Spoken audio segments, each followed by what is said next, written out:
As more people start to show up, we will get started in about 2 minutes.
All right, families, welcome. So we are going to go ahead and get started. We all want to thank you for joining our family support series tonight. My name is Quan, last name Shines. My pronouns are he, him, and I'm the student coordinator for families programs, and I'm going to be your moderator for tonight. I'm going to hand it over to Camille and Mackenzie so they can introduce themselves. They are also a part of our family team and here with us tonight. Good evening, families.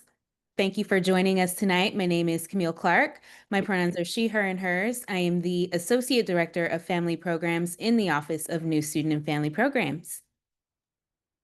Hello, everyone. My name is Mackenzie Nelson. I use she, her pronouns, and I am the Assistant Director of Family Programs in the Office of New Student and Family Programs. Wonderful. All right. And so tonight I'm joined by a representative from our housing and our housing and residence life team, Erin. She's here to discuss how you all can best support your students in their prep for move-in, and she's going to answer some pre-written questions after her presentation and also any questions that you guys may have along the way. So while the panelist is speaking, please feel free to use any of the Q&A buttons, not the chat button, but the actual Q&A button so we can get the questions at the bottom of your screen to ask them. And the chat button will also be used to show the questions that are being asked at the time by or answered by the panelists. And we also have a live transcript and closed captioning that's happening as well for those who may need that. And the session will also be recorded and posted to our website and also our YouTube channel after our conclusion for today. So I'm going to hand it off to Erin for her to get started for tonight. Hi, everyone. My name is Dr. Erin Brandt. I'm the Associate Director of Housing Operations, and one of my responsibilities is planning the move-in process for our Patriots. So the presentation that we have this evening does cover some of the pieces that we touched on during orientation, but does go a little bit more in depth into the move-in process and things that you can do to help your Patriot get used to and to help their transition into Mason. All right. Pull up the presentation. There we go.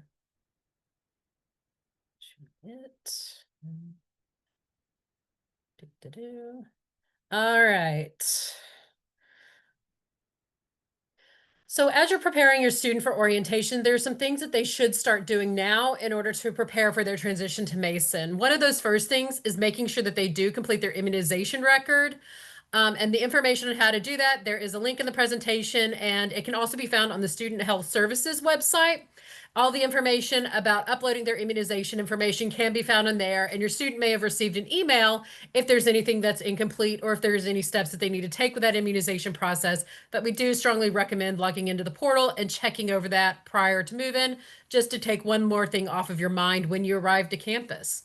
The second thing that students should be doing is making sure that they have their Mason ID set up and ready to use.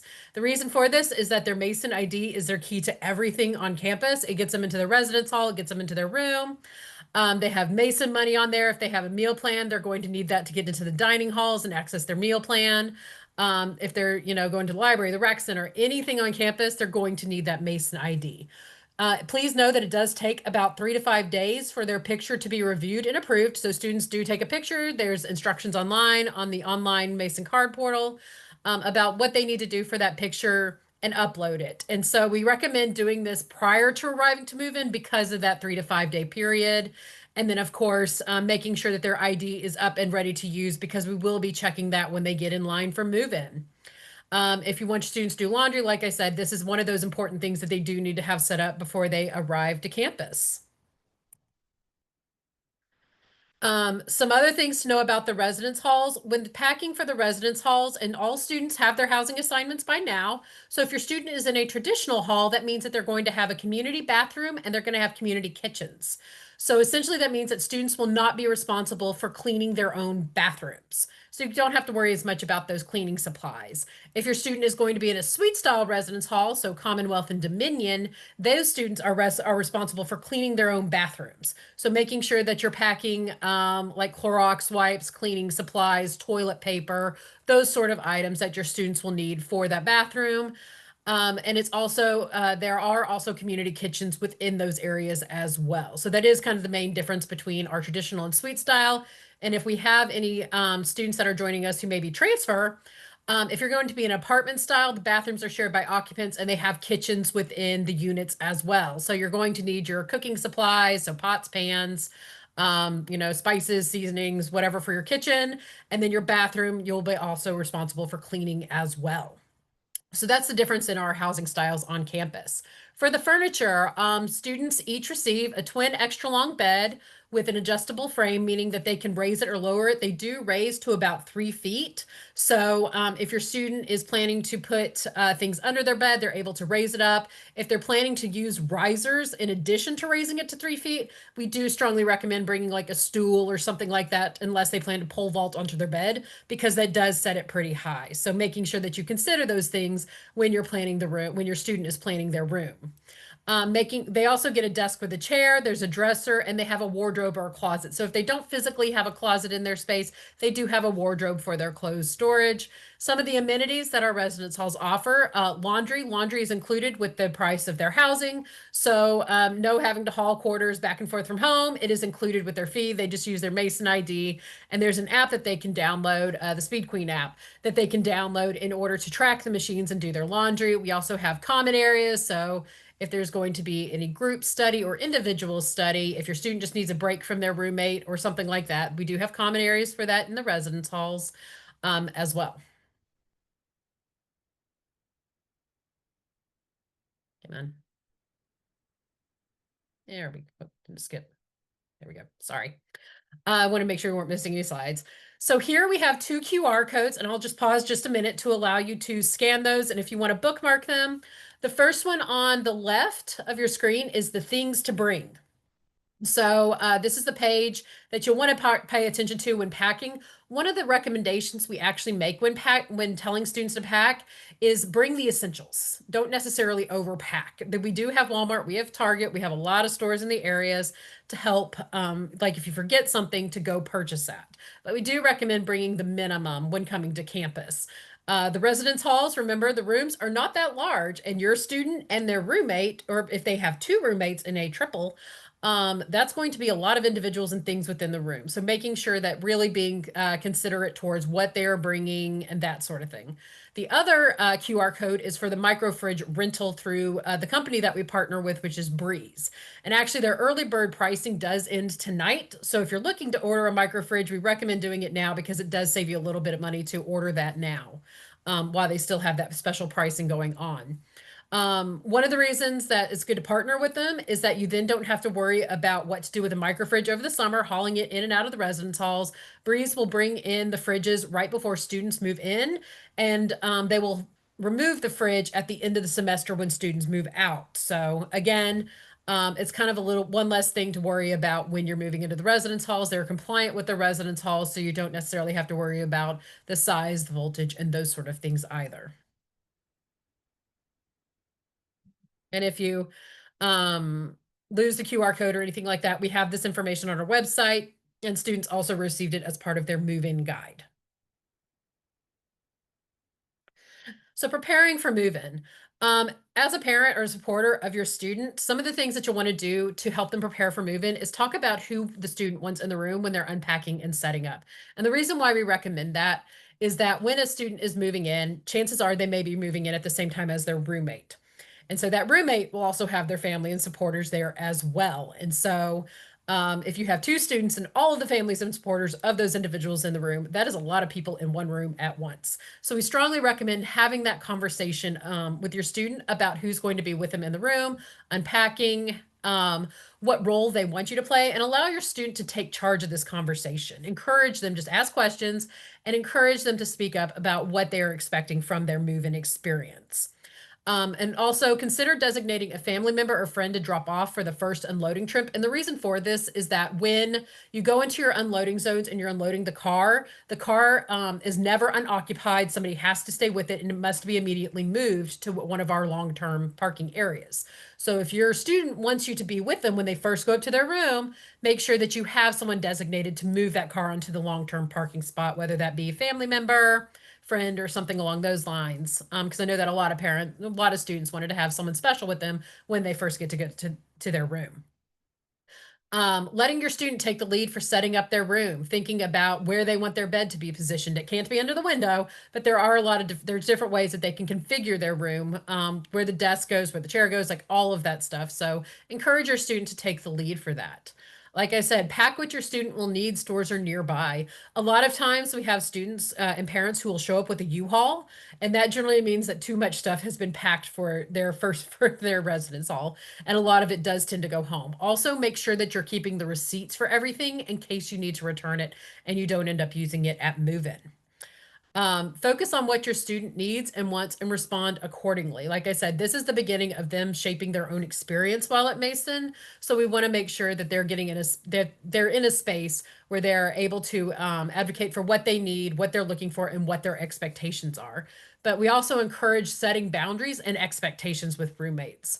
Those students do fill out their preferences on their roommate forms. We want to make sure that students are advocating for themselves and they're able to speak up. If they're not okay with guests in the room after a certain point in time, encourage your student to talk about that with their roommate.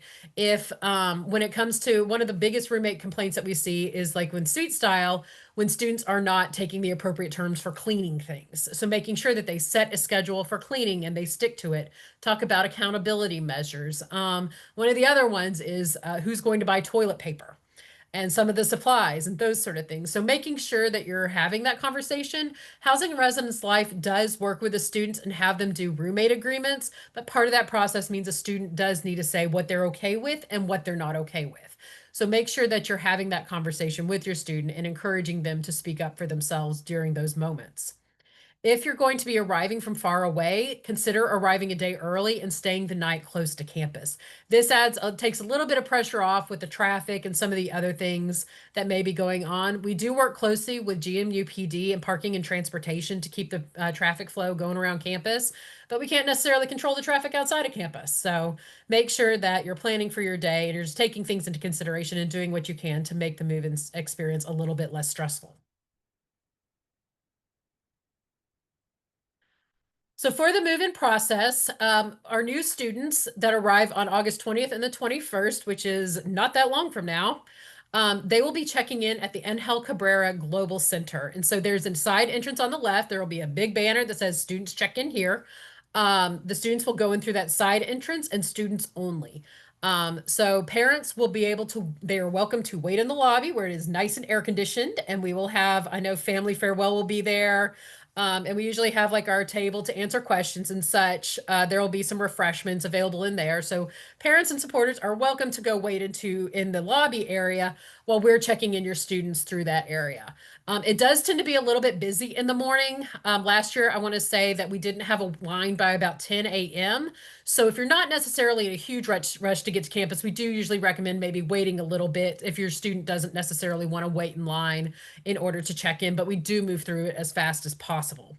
When arriving to the Global Center, the students will go through that entrance and we will make sure that they get their access, that they get an unloading pass, and that they have everything that they need as part of that process. If your student is a transfer student, they're welcome to move in anytime from the 20th through the 24th. If the 21st, 20th and 21st, they just check in at Global Center. Otherwise, they go straight to their room. When you're helping your student prepare for that move-in day, make sure that you've checked the move-in schedule, and there is the QR code down at the bottom, and that is based on the residence building. There are three buildings, Taylor, Commonwealth, and Dominion, where we divide it up by floor.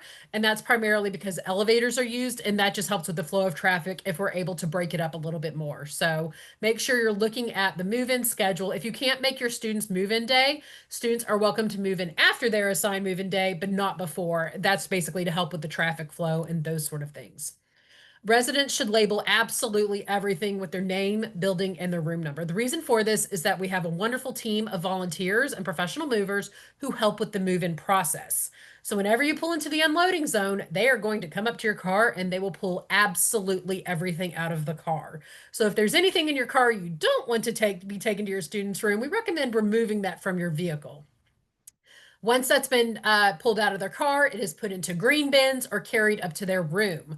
Now, because we are moving in approximately 1,000 students each day of move-in, that is a lot of belongings that we're taking into the residence halls, and it is very easy for students' things to get lost. It's a whole lot easier for us to help locate your students' belongings if it's labeled with their name, their building, and their room number. And like I said, we do offer that moving assistance. It is free of charge. You might need to wait a little bit depending on where we are in the move-in process and how busy it is if you want that assistance. However, you are welcome to check out a green bin. They're really big. They're like those big green laundry bins, pretty famous on our campus, and start moving in the student. And then if you want to save the heavier belongings for when someone is available to assist, then you're welcome to do so as well. But we do have our move crew, and we work with Hildrup, who also helps to move in our students. So as noticed, just to kind of give you a preview of the what the layout is over at the Global Center, as noted, that student entrance is right down there. So they will go down that hallway, get their key. Make sure that your student knows how many unloading passes that they need. So when we talk about unloading passes, it's a little hang tag, and only vehicles with belongings should be going into the unloading zone. If the car only has people, it should be going ahead and parking in lot K, and then taking a shuttle around campus to the unloading area to meet up with the student and their supporters. We also have a giveaway shirt that we give to students during move-in. So as part of that process, they will also get a free t-shirt, and then they will go over to that parent family waiting area.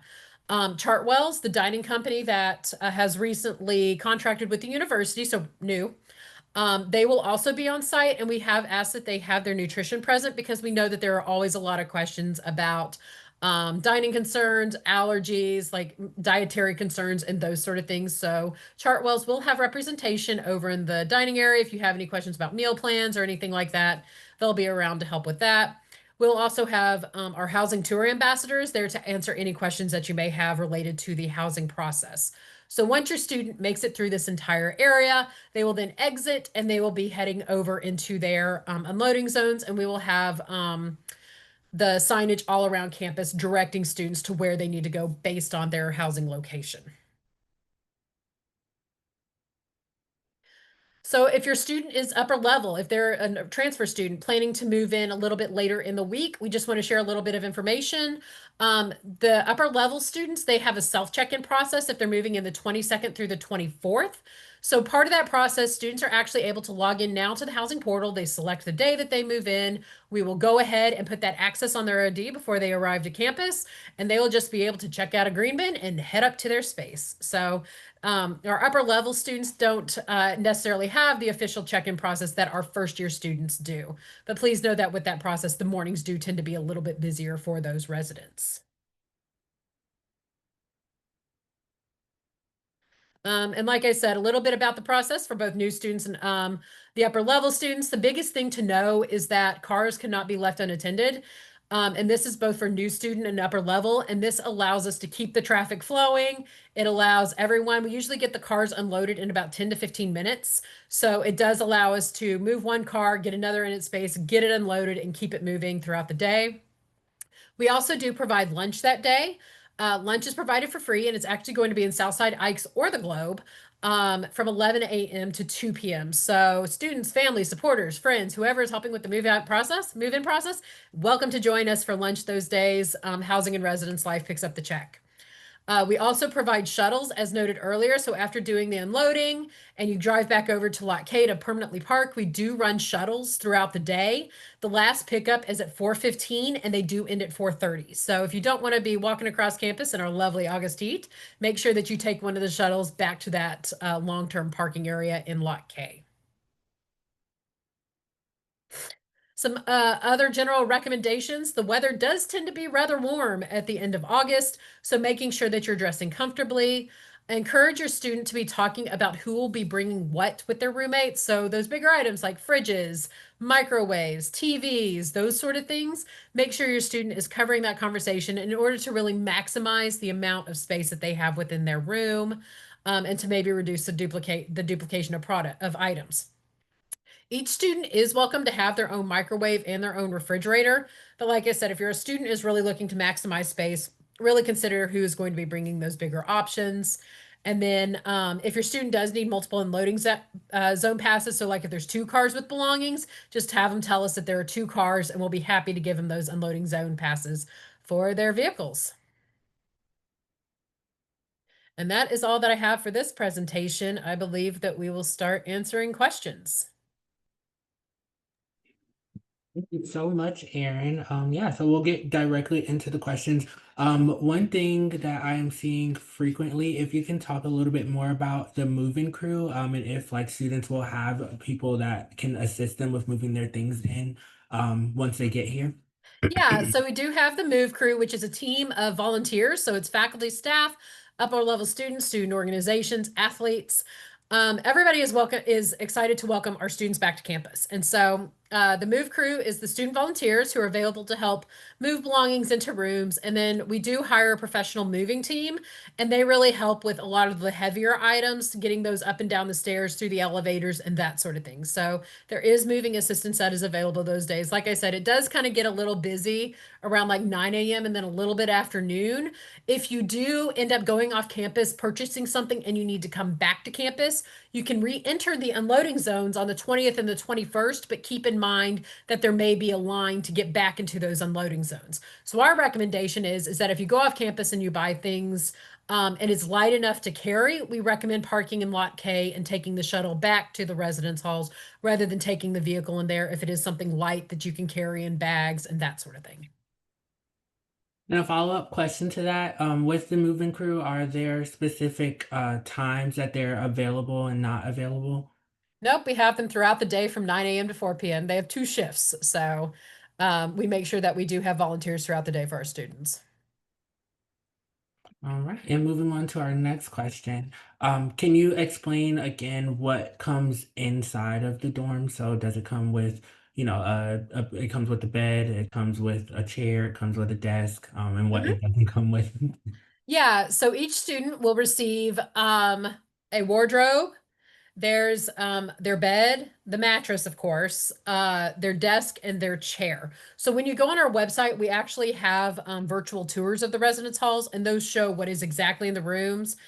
We did that last summer, so that's pretty much what the rooms will look like whenever you go in there for when you arrive on move-in day. So you can see the furniture that we do have available. One thing to note is that for Commonwealth and Dominion, we did get new furniture for those buildings this year. So the furniture that you see in the virtual floor plan is not what will be there on move-in day. We do have some virtual renderings of it. They're actually moving into the residence halls this week. So we'll be in there next week or so, taking pictures and getting it updated on our website. But if you want to see what furniture students in Commonwealth and Dominion will be receiving, that is available via the virtual images that we have on our website. And that sort of thing. But yeah, there's storage. We do chest of drawers, those sort of things that students have within their rooms. If students need additional storage, a lot of them will tend to raise their bed up to that full 3-foot height, and they'll get like the Rubbermaid drawers, and they'll usually tuck some underneath their bed if they need some additional storage. Okay. All right, and we're having some follow-up questions concerning the fridges. So could we have a little bit more information about like the max sizes for the fridges, how many fridges we can have in one room possibly, and this a reiteration on the decisions of who should bring it and who shouldn't. Yes. So for the fridge size, I believe it's 3.4 cubic meters, cubic feet. We do have that information on our website along with the voltage. It is important to pay attention to that though, because some of our residence halls are older and we don't want to constantly be blowing circuits. So that's why we generally recommend students, each student can bring their own. However, if it is unloading the circuit, they may need to go down to one fridge.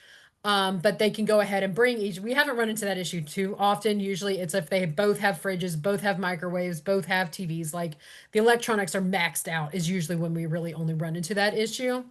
So each student is welcome to bring their own fridge. They can bring their own microwave.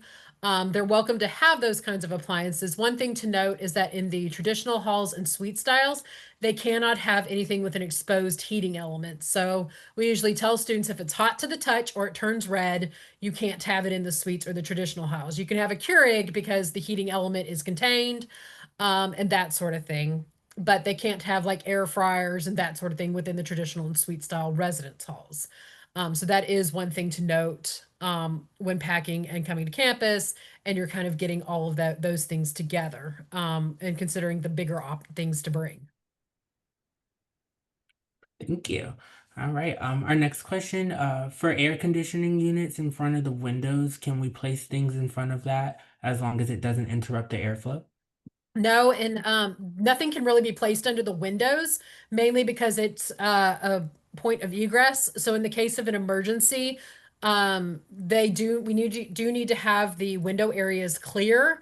If your student has a question about whether it can be in their window or in front of their window or not, their RAs and the CDs, community directors, will be around during move-in, so they can help you know, they can help you say whether or not something is good to go in front of the window. But the general policy is that it really can't be there because they could trip over it or could hinder their egress from the window in case of an emergency. We do work closely with the departments like EHS, risk department, those sort of things. They're going to be available on move-in day. We also have staff that are available to help with bed raising and those fireproofing. So if you're bringing curtains or tapestries or anything like that, we do have stations set up to help with the fireproofing as well.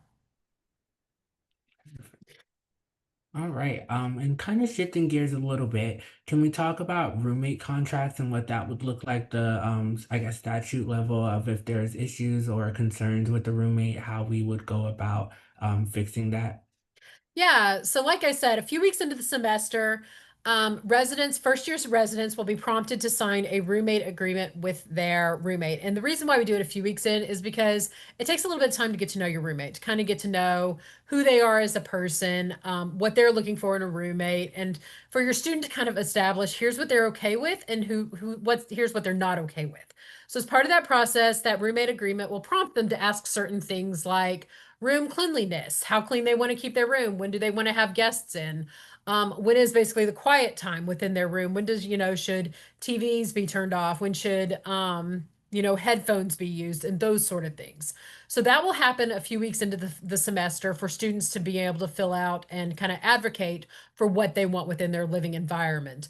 If your student is having trouble having that conversation, their RA is definitely there to help them with that. And if they have any roommate disagreements, their RA is there available as well to help them with that. If it does reach a point where it looks like your student has talking with their roommate, they have spoken with their RA, met with their CD, they're able to apply for a room change if they find someone else that they want to live with, or it's just not working out with their current roommate. So, like I said, the biggest issues that we normally see have to do with cleanliness and sometimes respect for personal property. So like if your student, like if they are a huge fan of Coke Zeros, let's say they go out to the store, they have their own supply and the roommate is constantly using it, that's a point to have your student talk about with their roommate about how their roommate is not welcome to use the Coke Zeros or whatever the object may be within their room. So making sure that your student is okay with having that conversation and knows when it's appropriate to bring it up with their roommate to really try and prevent that. And one of the things we talk about, making sure it doesn't snowball. A lot of the roommate conflicts we've dealt with are usually something that might have happened back on move-in day or like really early in the semester. And from there, it just kind of gets worse as the semester goes on, every little thing their roommate does. So making sure that your student does talk to their roommate and does have that conversation before it becomes a bigger issue. Thank you for that. Next question, can we bring headboards with storage? Yes, that can be used. Like I said, I think a lot of students tend to use zip ties to tie it onto the back of the bed. Because if it is raised full height, then there really isn't much of a backboard that's there. And so, yes, they can bring headboards. If it's cloth, it would just need to make sure that it's fireproofed and that it's not so wide that it is then blocking the window. Wonderful. And this question is more so on how things are looking from the photos online. So for Dominion Hall, the furniture is it attached to the bed? Is the furniture new? What's the situation going on with the common dorms, I guess? Yeah, so like for Commonwealth and Dominion, like I said, that furniture is newer, and one of the features about it is that it allows a high degree of customization for the students. So the beds can be lofted, or they can be put lower to the ground, allowing a little bit more headboard room on either side of it. There's also a desk that can be the height can be adjusted. So if a student wants a standing desk, or if they want to be able to sit at it with a chair and those sort of things. There's also two chest of drawers, and I believe they both, or one of them at least, has a padded top to offer kind of a seating area. So within Commonwealth and Dominion, the furniture is brand new, like I said, just being installed. So the best we have right now are the renderings. We do hope to update all of our website. I think they're doing some filming in there on the 13th. And we'll be taking some pictures of that space and adding it to the website as soon as possible. So unfortunately, we don't have anything new, but the exciting part is that they do have some new furniture within those halls. And students voted on it. We were looking to replace it. We did look to student feedback and what they were looking for when living in the residence halls. Thank you. All right. Is there a lights out schedule or a mandatory time to be in the dorm? Nope, we do not have any curfews. We encourage students to kind of set that for themselves. And sometimes that is a little bit of a learning curve, whatever. I think I read where 8 a.m. in high school is very different from 8 a.m. in college. So making sure that your student is adjusting to that. And sometimes with them, it's, if you're choosing to stay up late and do certain things, remember that there is still class the next day and that sort of thing. So we do not have any mandatory lights out or anything like that. We do have quiet hours though, not necessarily it's more like courtesy hours where loud music should be turned off. So using headphones, not having loud conversations, not playing video games at like volume 100 and those sort of things. So making sure that your student is aware of that because there are students who do want to sleep, be able to study and those sort of things within their rooms. Thank you. Are the elevators in the traditional buildings available? Most of our traditional halls do not have elevators. The University Commons, so Amherst, Brunswick, Carroll, Dickinson, Essex, and Franklin, and Grayson, those do not have an elevator. They're only about 2 to 3 stories. Same with President's Park. If your student's building is named after a president, they're going to be over in President's Park. Those do not have elevators either. Taylor Hall does have elevators, and Commonwealth and Dominion both have elevators. And for students who were placed in a dorm that does not have an elevator, how should they go about getting the accommodations to be placed in a dorm that does have one? So any student that needs elevator accommodations should be working with disability services to ensure they're in a building that provides that access. And we work closely with them and make sure that we align with accommodations prescribed by disability services. Thank you. All right. Are students expected to stay on campus after move-in? Students don't necessarily have to, but we like them to. There's a number of Welcome to Mason events that are happening right after move-in. So it's a really great time for your student to begin developing their own community on campus by having them stay on campus. There's preamble that's happening the day after. There's a lot of, I know a lot of really great events, Club 4400. There's like student involvement, puts on a lot of events and we partner with them for those. So it is a great opportunity for your student to get involved and to really begin to get integrated into the Mason community. It's a time to meet students and organizations and start getting involved. There's a field day, so it's a great time to meet other residents that are on their floor, or might be on one of the other residence halls. There's, I want to say it's like pretty much 6 weeks solid of events for the first, during the start of the semester. And it's really a great fun time to be on campus for students. Thank you for that. Where do we park while checking in for family farewell? So the family farewell will be over at the Global Center, and there's actually a parking lot right out front, Lot J, and Lot K is right next to it. So Lot J, whenever you pull in, you'll be able to park there. And like I said, wait for your student during the check-in process. If you want to come by and you want to chat with family farewell or any from Housing and Residence Life after your student is moved in, we're going to be there until 4:00 p.m. And then, like I said, that long-term parking is in Lot K, and there's a shuttle stop in that parking lot. It's right next to Lot J. So once your students finish moving in, you'll come back over to the Global Center, Lot J, Lot K area, and take the shuttle and be able to get back around campus. We have a question from a parent whose student has reached out via email to their roommate and hasn't got a response. Are there other methods of getting in touch with your roommate? We generally recommend email is the best method. However, we know that some students may be clinging on to the last weeks of summer and may not be into checking their email yet. The other thing that they can do is sometimes see if they can find them on Instagram or something along those lines as well. But email is usually the easiest method. And we know that students usually do get tuned in about the next week or so. So if they haven't heard from them yet, hopefully they should be hearing from them relatively soon. Thank you for that. We do have a little bit more questions coming in concerning parking and the ticketing system for when you come to drop your stuff off. Could you reiterate how that goes, like who you need to report to make sure that you have your pass for your unloading and things of that sort? Yeah, so during the check-in process, and this is applied for new student upper level, we do have unloading passes that we hand out. Those are free of charge. So all your student needs to tell us, and we prompt them during the check-in process, but all your student needs to do during that process is say, I have 2 cars that will be going in the unloading zones, and we'll be happy to hand them that number of passes.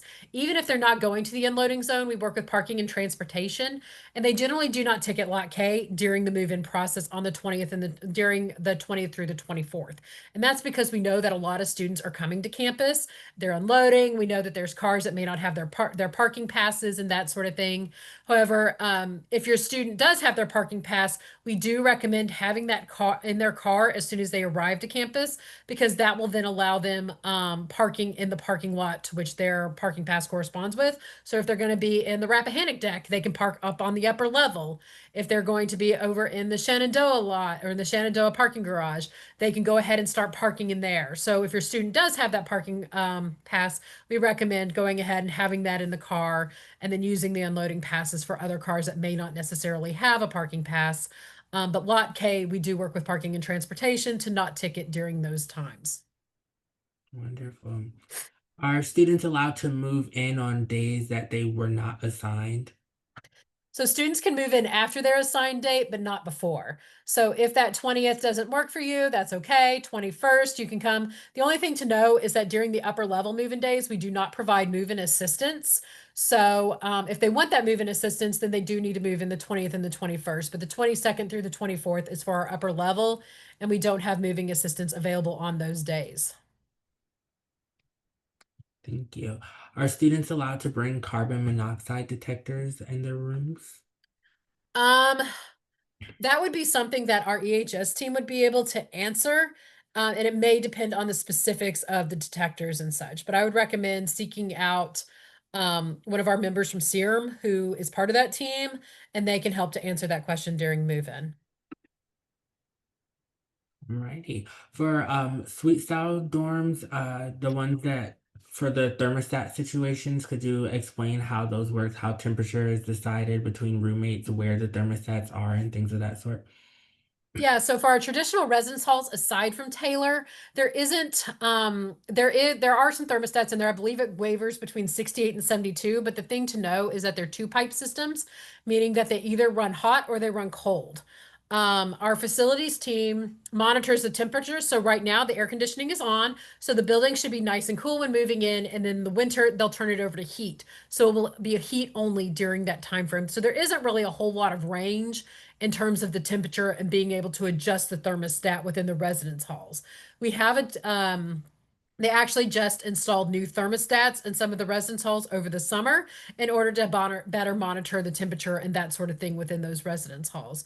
So really temperature isn't necessarily too much of a concern. If your student is worried about being hot, we do recommend bringing like their own little fan or something like that to plug in.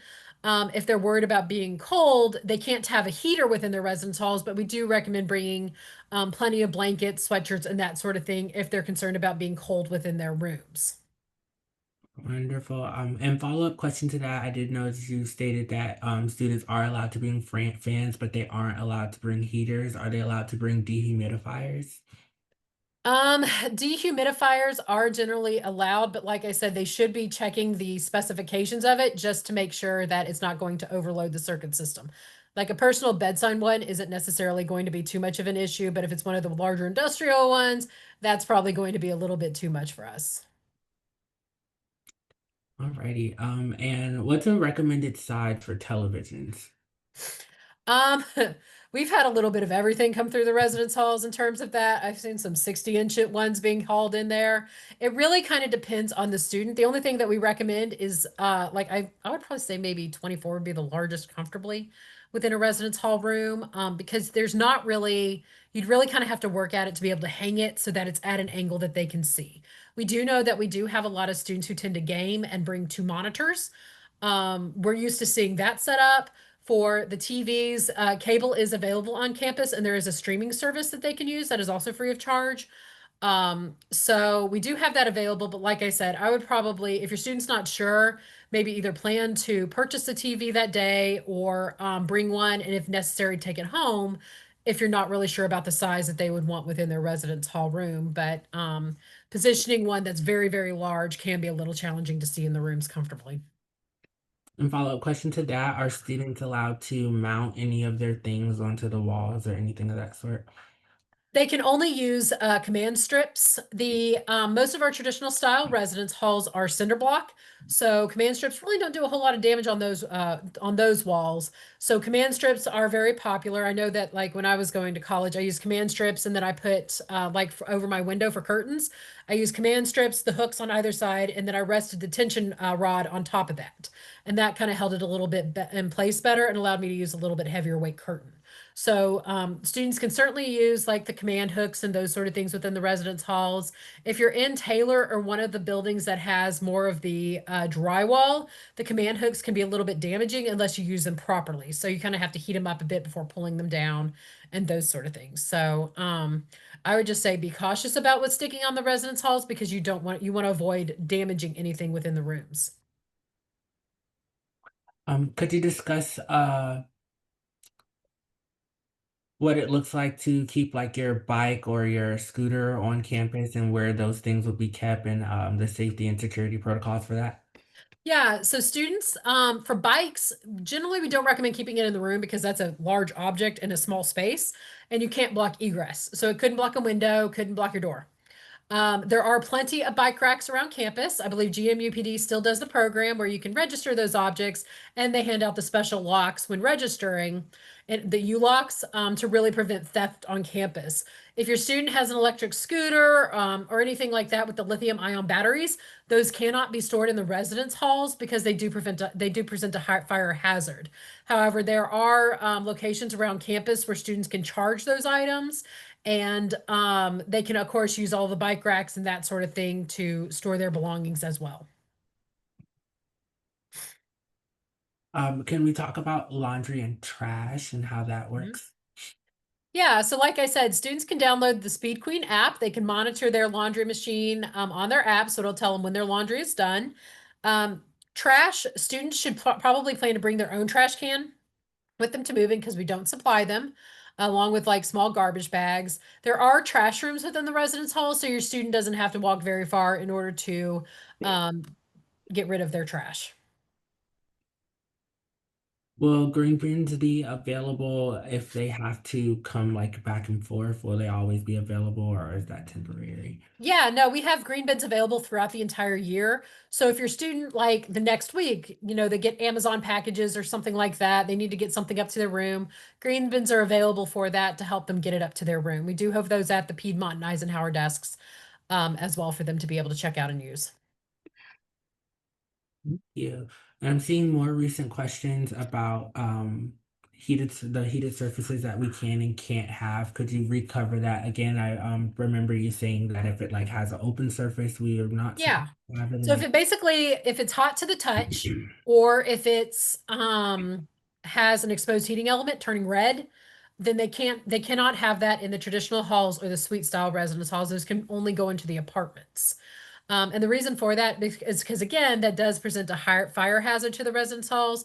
So even things like the wallflowers and Bath and Body Works, like those sort of things, because it does heat up inside of it, those aren't allowed either because those do present a fire hazard in the residence halls. We also do recommend getting renter's insurance before moving in. And the reason for that is that it's the residence halls. We have sprinklers in there. So if smoke is detected, fire is detected, those sprinklers will go off, and we have had them go off before. So if you want to ensure that your students' belongings are insured, we do strongly recommend getting that renter's insurance before move-in. I think it was like 3 years ago, we had a flood the night of move-in over in Taylor Hall because a student decided to hang a speaker from one of those from one of the sprinkler heads. And that popped the head off, and the building flooded, I think, 3 floors down. So making sure that the new computers, all of the new belongings and everything like that is insured. Strongly recommend that renter's insurance. Thank you. Are air purifiers allowed for allergies? Yes, students can have their own air purifiers, but again, I would look at the voltage and consider and make sure that it's not going to overload the system. If you're curious about voltage, it shouldn't be more than what they recommend for the microwaves. We also have a few parents asking if you can display the QR codes that you put up again for them to get a picture of those. Yes, let me pull that back up. Do. Mm. Should be it. And while you're pulling that up, we do also have a question about extension cords. Are extension cords allowed? Like which ones can we have and which ones can we not have? Unfortunately, extension cords are not allowed. However, a lot of students will tend to bring the strips, the surge protector strips that have the multiple plugs in them with the longer cord. They can't have multi-plug adapters. Let's see, it seems like I didn't want to go back to the slide I selected. There you go. But they can have the surge protectors that have the longer cord, and it must be UL approved and have that switch on and off, and that's to prevent again fires within the residence halls. So that's generally what we've recommended is in lieu of the extension cords, getting a surge protector with a longer cord attached to it. Micro fridges, so fridges do need to be plugged directly into the plugs though. So making sure that students do set aside one plug if they're going to have a fridge. And could you discuss how often the community spaces are cleaned? So the community kitchens, community bathrooms. Daily. Our housekeeping team is amazing. They're constantly throughout the residence halls cleaning. So the community bathrooms are cleaned throughout the day, and then all of the kitchens and those sort of things are regularly cleaned as well. So all of our spaces are very nice and clean.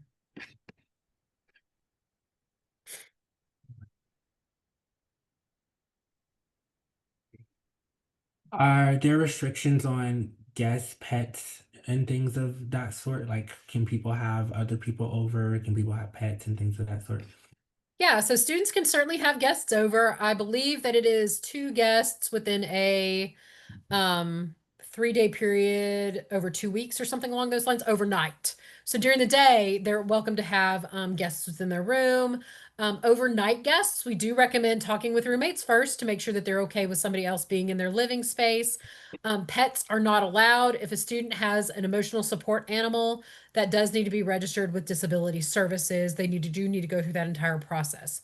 So if your student does have an emotional support animal, please make sure that they are working with disability services and they just don't show up to move in with it, because we're not able to allow emotional support animals into the residence halls until they have been approved by disability services. And could you talk about best procedures for the laundry room, like which products to use, not use, when to go, when not to? Yeah, so we've heard from most students the greatest success usually is the pods or the laundry sheets. The reason for that is that if your student is not used to doing laundry, now might be a great time to start training them on how to do laundry. We have had students try to use like Dawn and those sort of things in the machines. It does not go well. It ends in a lot of suds. So pods usually work well. The laundry sheets tend to work as well.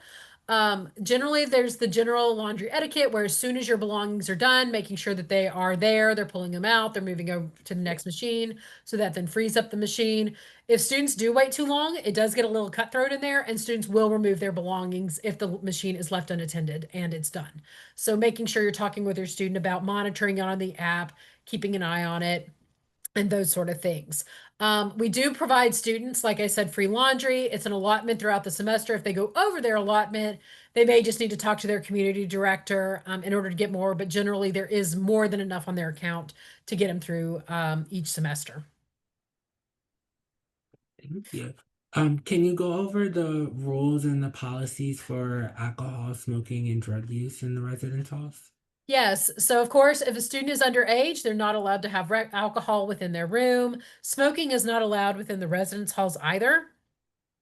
Other drug use and that sort of thing, we're in compliance with all the university policies. So if your student has a question about something in particular, we do have that information listed within our resident student handbook. And we do include links to things on our website if there's something that they want to look up. And are there fire safety drills for the dorms that happen? Yes, we do. I believe it's 1 or 2 drills each semester, and those are done in coordination with the fire department and our safety, risk, and resilience offices. They oversee those fire drills, but they do them. Usually there's one during the day and one usually in the evening at night for those as well. And I noticed you said previously, when we were discussing like how to hang things up, that command strips have proven to be one of the best options. Are there any other options that can be used? Are thumbtacks allowed? Are they allowed to use regular strip tape, double-sided tape, things of that sort? They can use thumbtacks in the buildings with drywalls. Just make sure that it isn't causing too much damage, like you're not necessarily creating a dartboard or some sort of design out of them. Double-sided tape can sometimes peel away the uh, drywall and the paint. Painter's tape is also allowed because it won't necessarily cause damage to the walls. However, it's not very strong. Thank you for that. Within the rooms that have multiple students, are there locks given for the wardrobes or for the closets and things of that sort?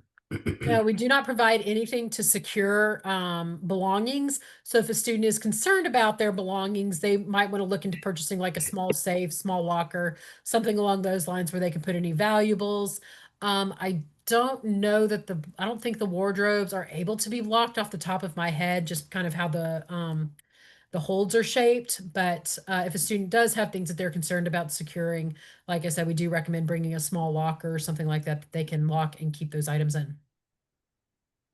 Could you go over the procedures for putting in maintenance requests?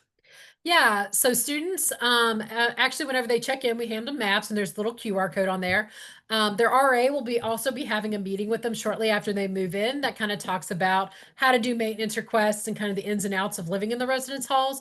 but students are able to submit a maintenance request and they're able to monitor the status of that online. So information about how to submit those maintenance requests will be handed out at their meeting. We usually do have it posted within the residence halls as well. So if your student does notice anything wrong during move-in that isn't working, make sure that they're marking it down. They'll get what we call a room condition report that they'll need to look over, see how everything looks within the room. If anything is wrong within the room that isn't marked on the report, making sure that they're recording it. And then if there's anything not working in their room, then of course submitting a maintenance request as well. We generally do recommend being as specific as possible with the maintenance request. For example, saying light is out. Okay, but if you're in a suite, there's probably like 2 or 3 lights within your room. So making sure they're very specific as to which light is not working or whatever the object is in their room that isn't working as it should.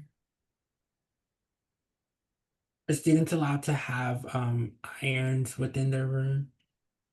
Allowed to have what? I'm sorry? Irons, like Irons. iron No, they room. cannot. That kind of falls in the category of hot objects. All right. Are there rules for medications within rooms? So prescription medications or non-prescription medications?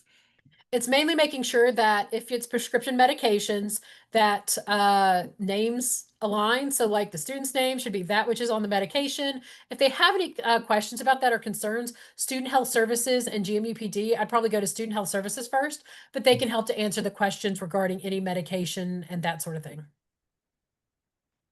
Will students ever be roomed with the opposite gender? Unless the student has selected gender inclusive housing, we house students of the same gender together. Alright. And we also do have some parents who are concerned about housing going on for the next 3 years after our upcoming year. Is it guaranteed to for all 4 years or only for freshmen? We only guarantee it for their freshman year. However, I will say that if students follow the deadlines for applying for housing, they get housing on campus. We haven't had to turn anyone away as long as they follow the processes that we outlined for them. If you live on campus your freshman year, you are allowed the first opportunity to sign up for housing for the following year. So you have that priority process in place. So if you follow that deadline, whenever we open it up, students do receive housing as long as they follow all the timelines. And aside from the resident advisors and community directors, are there any kind of security inside the residence hall or points of contact for security purposes for students? Yeah, so like I said, your student with their Mason ID, that's what they'll need to tap into their residence halls. The residence halls will be open during move-in, but they do lock in the evenings. So your student will need to have their Mason ID on them, whether the physical one or the one on their phone. They will need to have that with them in order to get into the building. They will also need that ID if they're in a building with an elevator in order to get to the elevator, and then they will also need it to access their room. Some of the safety tips we offer is don't hold the door for anyone. We know we want to be polite, but don't hold the door for anyone, particularly if you don't know them or you don't know that they do not live in the residence hall. GMUPD is also active around campus. They'll drive around campus, keeping an eye on things. We have the RAs in the residence halls. We have an extensive on-call structure that reaches 4 tiers. So we do have RAs that are available to assist and that are on call. We have community directors, we have assistant directors, associate directors, and then we have deans that are also on call in that structure. So there's a lot of people available to assist if needed. If your student is locked out, they can go up to one of our desks and they can provide assistance, and they'll be able to get anything that they need. And if the desk is closed at a certain point in time, there's always a number posted that they can call for needed assistance. And we of course have cameras and that sort of thing around entrances and common areas and such to keep an eye on things. Mhm. All right, and our final question that we'll do for tonight, could we talk about if there's any like, and I'm assuming for this question they're talking about after the freshman year, if there's any housing options outside of the dorms that are like connected to Mason? No, we only have on-campus housing. The only one that might be considered semi-off-campus is over in the SciTech campus, and that's more for graduate students. The townhouses, which are not connected to the Fairfax campus, university townhouses, those are also fall under housing and residence life. So If you can see all of our residence halls, all the options that are available on our website. As students are going in to select, they can kind of look through and see what option they want for their upcoming year. All right. Well, Aaron, we would like to thank you for coming and sitting on our panel for tonight. It was greatly appreciated having you, and thank you for answering questions and giving us a wonderful presentation. Please correct me if I'm wrong when I say this next part. If you guys have any more questions, you can reach their department at housing@gmu.edu. Yep. Perfect. And could you state the phone number again for them as well if they'd like to call instead of emailing? Yeah, it's 703-993-2720. And our contact information is on the website. If you message us through Facebook, chances are it's probably me that's responding to that. We're also active on Instagram as well.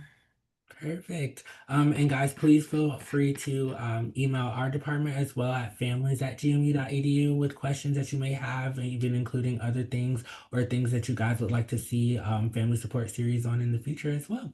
We'd like to thank you guys for coming tonight and enjoying this time with us, and we hope that you guys enjoy your night and have a great day.